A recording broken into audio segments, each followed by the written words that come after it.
अनेक वर्षांची परंपरा असलेली दक्षिण भारतातली सर्वात मोठी यात्रा खंडोबा देवस्थान माळेगाव या यात्रेला जवळपास 10 ते 15 लाख भाविकांची यात्रेकरूंची गर्दी होत असते। आणि यात्रेच्या निमित्तानं एवढी मोठी गर्दी कशा पद्धतीनं पेलवली जाते, या गर्दीचं नियंत्रण आणि सुरक्षा कशा पद्धतीनं केली जाते, या संदर्भानं न्यूज महाराष्ट्र टुडेच्या वतीनं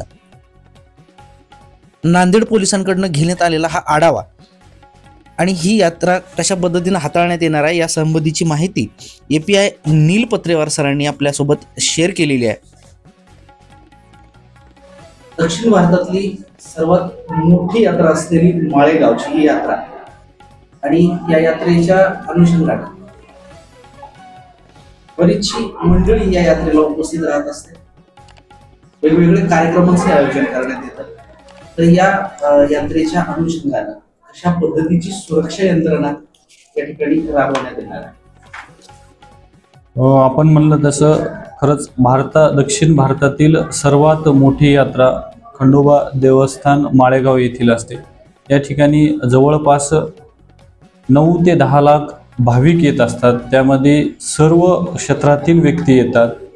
या ठिकाणी सुरक्षेच्या दृष्टीने एकूण 1300 अंमलदार अधिकारी मिळून होमगार्ड मिळून आलेले आहेत। त्यामध्ये आपले नांदेडचे SP sir Avinash Kumar, additional SP Gurav sir, SDPO Kandhar Ashwini Jagtap madam, तसेच SDPO देगलूर संकेत गोसावी सर यांच्या अंतर्गत ही पूर्ण यात्रा चालत असते।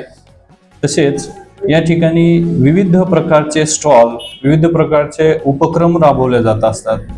तसेच कृषी प्रदर्शन आहे, पशु प्रदर्शन आहे, कला महोत्सव आहे, तसेच घोडा बाजार आहे, गाढव बाजार आहे, उंट बाजार आहे, तसेच लावणी महोत्सव आहे। विविध प्रकारचे असे असल्या कारणाने मोठ्या प्रमाणामध्ये भाविक येतात। त्यांच्या सुरक्षेच्या दृष्टीने आपण या ठिकाणी मोठ्या प्रमाणामध्ये CCTVची व्यवस्था केलेली आहे। ज्या ठिकाणी जास्त मॉब गर्दी होती त्या ठिकाणी आपण CCTV लागलेले आहेत। तसेच स्पीकरची सिस्टम पण आहे आणि त्याची सर्व्हर रूम एक आपले माळेगाव पोलीस चौकी येथे ठेवलेली आहे। त्या ठिकाणी 2 अधिकारी कायमस्वरूपी आपण नियुक्त केलेले आहेत, अनुभवी अधिकारी आणि अंमलदार, जे की तिथं पाहून गर्दीवरती कंट्रोल करू शकतील। यासाठी आपण ही अशा पद्धतीची व्यवस्था केलेली आहे। तसेच मिसिंग एखादी व्यक्ती असेल तर मिसिंगसाठी आपण एक व्यक्ती किंवा एक अंमलदार अधिकारी नेमलेले आहेत की कोणाची काही अडचण असेल तर ते ह्या ठिकाणी येऊन आम्हाला माहिती देऊ शकतात।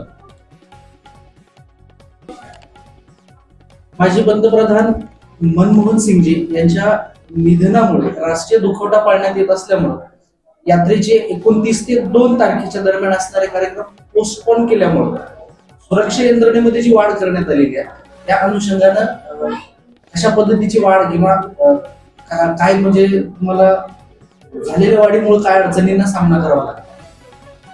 आपण म्हणलं तर बरोबर आहे। भारताचे माजी पंतप्रधान डॉक्टर मनमोहन सिंग यांचं दुःखद निधन झाल्यामुळे राष्ट्रीय दुखवटा जाहीर केल्यामुळे जे नियोजित शासकीय प्रोग्राम होते ते पुढं 2 तारखेपासून ते 5 तारखेपर्यंत नियोजित केलेले आहेत। त्यासाठी जो बंदोबस्त आहे तो योग्य पद्धतीनं लावण्यात आलेला आहे। जवळपास या यात्रेमध्ये येणारे जे खेडेगावातील मंडळी असतील किंवा भाविक असतील या सगळ्यांसाठी, वयोवृद्ध, बाल आणि महिला या सगळ्यांसाठी आपलं काय आव्हान, कशा पद्धतीचं आव्हान असणार आहे?